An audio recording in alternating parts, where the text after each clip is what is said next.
और अगर मैं ये पूछूंगा, नहीं है, महफिलों के अंदर ज़ोक इसलिए नहीं आता, लोग इशा पढ़ के नहीं आते। ये मैं इसलिए बात आपको समझा रहा हूं, इस चीज को समझो।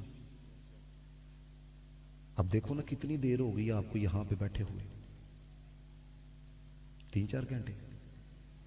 नस 15 मिनट इशा पढ़ने वास्ते नहीं खिलारता। इनू पूछते सही की बीमारी है तेनू, 3 घंटे महफल च तू मैनू बिठा छड़िया, 15 मिनट इशा वास्ते नहीं खिला रहा। सवाल तो करो ना, इसे की बीमारी है तेनू। यही बाबा बुल्ले शाह ने कहा था, हज भी कीती जांदे हो ते लहू भी पीती जांदे हो, खा के माल यतीमां दा ते पंज मसीती जांदे हो, फट दिलां दे सींदे नहीं ते टोपियां सीती जांदे हो, फर्ज भुलाई बैठे हो, नफल नीती जांदे हो। दसो बुल्ले शाह नू सारे की कीती जांदे हो।